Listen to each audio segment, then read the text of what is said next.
Hello, and welcome to this quiet corner of the night. I'm glad you're here. Let's make things simple and calm. If you like, loosen your shoulders, unclench your jaw, and let your hands rest wherever they feel supported. If your eyes are open, let them soften. If they are closed, that is fine too. Breathe in, slowly, and out, slowly. We will keep everything ordinary and unhurried. No cliffhangers, no surprises. Just a very calm history about very normal things told at a restful pace.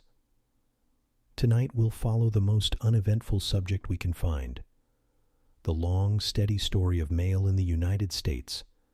How routes were chosen, how rates were set, how boxes got their numbers, how zip codes came to be, and how a letter makes its way from one place to another, usually without fanfare.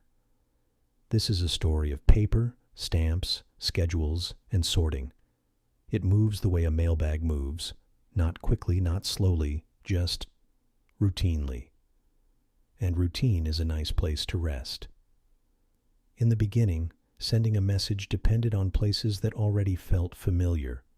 People met in public houses, at general stores, in rooms where the floorboards creaked, and a counter stood between a clerk and a ledger.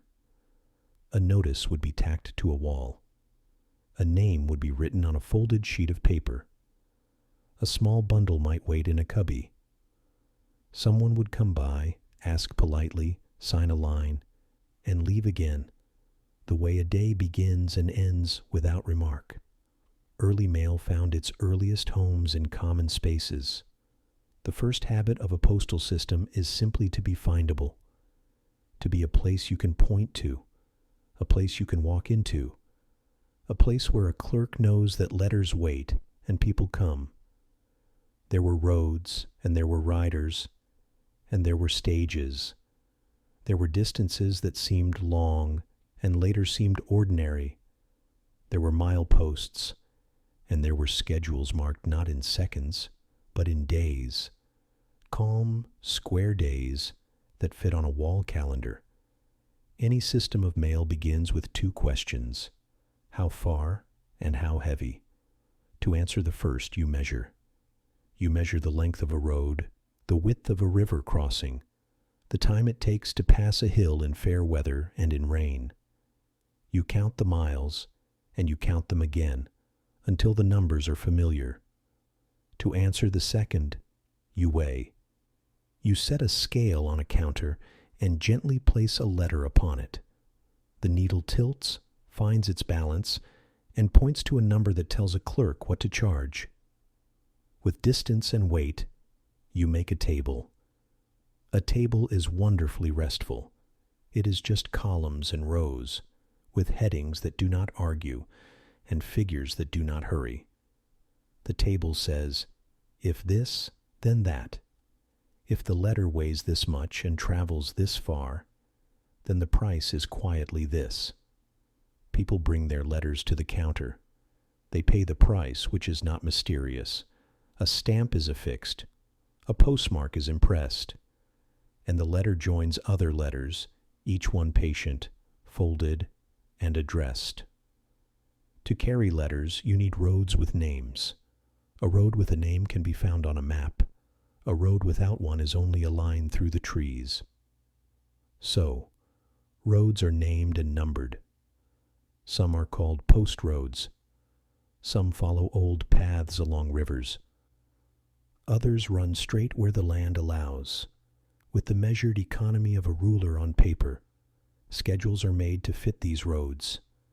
The schedule says a pouch leaves on a given morning, stops at specific towns, and arrives in the evening of some planned day. A schedule does not complain. It simply exists, like a clock on a wall that ticks without accusation. Stagecoaches take the letters, and later steamboats take them across broader waters. Later still, trains accept pouches through doors that slide smoothly, so the letters may travel with the rhythm of rails. Along the way, a clerk writes clear entries in a ledger. There is a line for date, a line for destination, a line for pieces, and a line for remarks, which may simply say dispatched, and then a neat, small signature. There is a special confidence placed in paper. Newspapers are folded into neat rectangles, their edges aligned like rooftops in a quiet town. They are charged at a rate that respects their purpose. Information sent to many, at cost that many can afford. Parcels sit in a different bin. They are steady shapes, boxes, cylinders, and envelopes that hold more than a letter. Each one has measurements a clerk can test with a simple rule: length, width, height, and a combined number that says everything fits. The postmark, the cancel, the circular date stamp. They are small, calm circles that settle into ink on paper. They do not shout. They certify. They say that a thing passed through a particular place on a particular day, perhaps in the afternoon, and after that, it continued on. Forms help. There are forms for forwarding, forms for a change of address, forms to request a box, and forms to keep mail on hold while someone is away. Forms are a blessing for a sleepy mind. They always ask for the same fields, in the same order, and there is a blank line for each answer. As towns grew, routes extended like careful lines drawn with a pencil. A new stop is added. A clerk is appointed. A counter is installed at the proper height. A scale is set level. The bin for outgoing letters is placed to the left of the ledger, and the bin for incoming letters is placed to the right. Carriers learn which porches have friendly steps, and which boxes sit by the road where the shoulder is firm. They walk the same streets each day, their satchels balanced, their pace unhurried. Dogs learn the routine and wag as the carrier passes. Some gates stick in damp weather. Carriers know this and lift gently. In time, it becomes clear that people who live outside towns would like to receive their mail without traveling in. So, rural free delivery begins. Not as a sudden event, but as a steady promise. A route is drawn along farm roads and country lanes. Boxes are set at a practical height where a carrier can reach from a vehicle without strain. Numbers are painted clearly on the side so the figures can be recognized from the lane. With parcel post, more objects move. A pair of shoes in a box with brown paper tape. A book wrapped in plain paper. A tin of something carefully sealed. A length of fabric rolled firm and labeled in a neat hand. There are guidelines for dimensions. There are limits for weight. A table explains it all in patient columns. Those who read the table nod and measure their packages again, just to be sure. Inside a post office, there is an order that helps everyone rest. A line forms, it progresses. A small window slides open with a soft sound.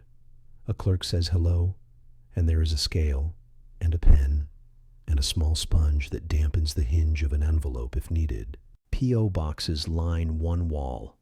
Small doors with small locks, each with a number that belongs to someone for a while. Keys live on keychains that fit comfortably in a palm. A person opens their box, picks up their letters, and closes the door again with a click that sounds like completion. On a bulletin board, there are notices, hours of operation, holiday schedules, a reminder about how to format an address, name on the first line, street on the second, city-state, and the zip code on the third, with a small comma where it belongs. It is all very peaceful. When mail grows, it helps to give places a code. 5 digits are enough to place a letter into a region, a facility, and a neighborhood. Later, 4 more digits help with finer detail, but the first 5 do most of the work. A letter arrives at a plant where belts move, not fast and not slow, just as fast as letters like to move. Machines read the address. If a letter is shy about being read, a person in a calm room looks at an image of the envelope and types the code that guides it on. Barcodes appear as small stripes, evenly spaced. They are like footsteps across the bottom of the envelope, just enough information to say, this way, and then this way. If a smudge appears, things still work. There are checks and redundancies, because letters are patient, and the system is patient with them. Inside a sectional center facility, pouches fill and empty with a soft rustle of paper. Trays are labeled in clear print.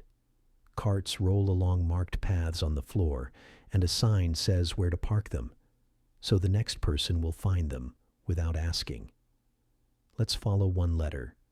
It begins on a kitchen table in an ordinary house on an ordinary morning. Someone writes a name. They write a street address with the number first and a directional if there is one. The city is written in block letters that are easy to read. The state is abbreviated in 2 letters, steady and familiar, and the zip code follows. 5 digits that feel just right. A stamp is placed in the top right corner, aligned with care, pressed down with a fingertip and a small nod. The envelope rests in a stack by the door. Later, a walk to the mailbox. The flag lowers when the letter is taken. The carrier's hand finds the letter among other letters. It joins a bundle held with a rubber band that has lost just enough snap to sit comfortably around the stack. At the local office, the letter is postmarked with the date. It travels in a tray with others to a plant that hums at a volume people can talk over. Belts move. Cameras look. A code is read. The letter knows the state first, then a part of the state, then a district within that part. From there, it finds the right city, the right side of the city, and finally, the right route. The way one finds a familiar street when the porch lights are coming on. In the morning, a carrier sorts the letter into a case with slots that correspond to the order of a walk or a drive. It waits, upright and content, until it slides into the satchel or the tray beside the driver's seat. The carrier reaches the street. Numbers rise. Numbers fall. The letter arrives at the correct house. The number on the box matches the number on the envelope. The hinge opens with the same sound it always makes.